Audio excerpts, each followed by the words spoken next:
নমস্কার বন্ধুরা, Monica's food খাজানাতে সবাইকে স্বাগত।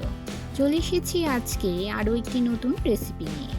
আজ তৈরি করব নিরামিষ কচুর তরকারি, যা গরম ভাতের সঙ্গে খেতে অসাধারণ লাগে। বন্ধুদের কাছে অনুরোধ রইল, ভিডিওটি স্কিপ না করে পুরো ভিডিওটি শেষ পর্যন্ত দেখুন। আশা করি আজকের রেসিপি সবার ভালো লাগবে। আমি নিয়েছি এক টুকরো শোলা কচু, খোসা ছাড়িয়ে ধুয়ে ছোট ছোট টুকরো করে কেটে নেব। গ্যাসের চুলায় কড়াই বসিয়ে তাতে কিছুটা জল ও নুন দিয়ে দিলাম। নুন জলে কচুগুলো সামান্য ভাপিয়ে নেব। কচু 80% মতো সেদ্ধ হয়ে গেলে নামিয়ে জল ঝরিয়ে রেখে দেব।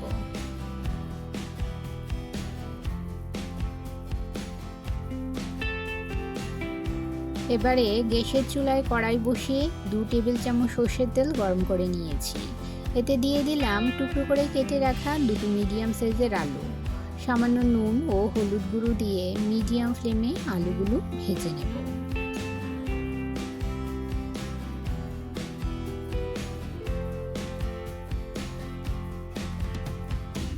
আলু ভাজা হয়ে গেছে, এবারে সেদ্ধ করে রাখা কচুগুলো সামান্য ভেজে নেব।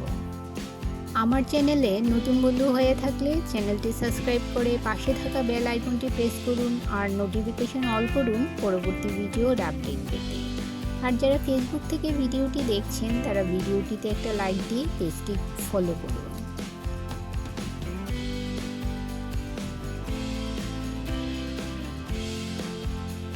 কচু ভাজা হয়ে গেছে, এবারে কচুগুলো তুলে নিয়ে আরও কিছুটা তেল আমি কড়াইতে দিয়ে দিলাম। তেল গরম হলে এতে ফোড়নে দিয়ে দিলাম একটা তেজপাতা, একটা শুকনো লঙ্কা ও 1 চামচের 4 ভাগের 1 ভাগ গোটা জিরে। ফোড়নটা সামান্য নেড়ে নেব। ফোড়ন থেকে যখন সুন্দর একটা গন্ধ বের হবে এতে দিয়ে দেব টমেটো পেস্ট। মশলার বাটিটা ধুয়ে সামান্য জলও এতে দিয়ে দিলাম। খুব ভালো করে টমেটোর পেস্টটা কষিয়ে নিতে হবে। এবারে এতে দিয়ে দিলাম 1/2 চামচ হলুদ গুঁড়ো, 1/2 চামচ লাল লঙ্কার গুঁড়ো, 1/2 চামচ জিরে গুঁড়ো, 1/2 চামচ ধনে গুঁড়ো ও স্বাদ মতো নুন। সমস্ত কিছু মিশিয়ে নিয়ে মিডিয়াম ফ্লেমে 2 মিনিট কষিয়ে নেব। মশলা ভালো করে কষিয়ে নিয়েছি। মশলা থেকে তেল ছাড়তে শুরু করেছে। এবারে এতে দিয়ে দেব সর্ষে ও কাজু বাদামের পেস্ট।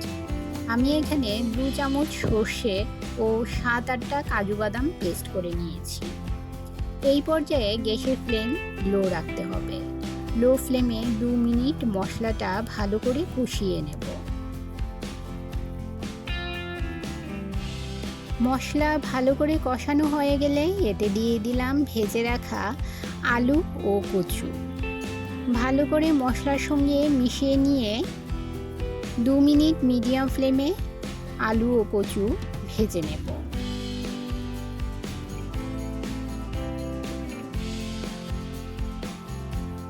আর এতে দিয়ে দিলাম সামান্য চিনি। যে কোনো নিরামিষ রান্নায় চিনি দিলে খেতে ভালো লাগে, তবে আপনারা চাইলে চিনি নাও দিতে পারেন। সামান্য নেড়ে চেড়ে দিয়ে দিলাম পরিমাণ মতো জল। রান্নাটা মাখো মাখো হবে তাই জলের পরিমাণটা কমিয়ে দিলাম। সামান্য নেড়ে চেড়ে 2 মিনিট মিডিয়াম ফ্লেমে রান্না করে নেব। কচুর তরকারি প্রায় হয়ে এসেছে। এবারে সামান্য গরম মশলা ও ঘি ছড়িয়ে দিলাম। নিরামিষ কচুর তরকারি রান্নার শেষে সামান্য গরম মশলা ও ঘি ছড়িয়ে দিলে এর টেস্টটা দুর্দান্ত হয়।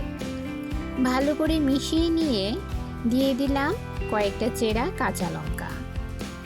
গ্যাসের ফ্লেম বন্ধ করে দিলাম ও ঢাকা দিয়ে 2 মিনিট রেখে দেব স্ট্যান্ডিং টাইম।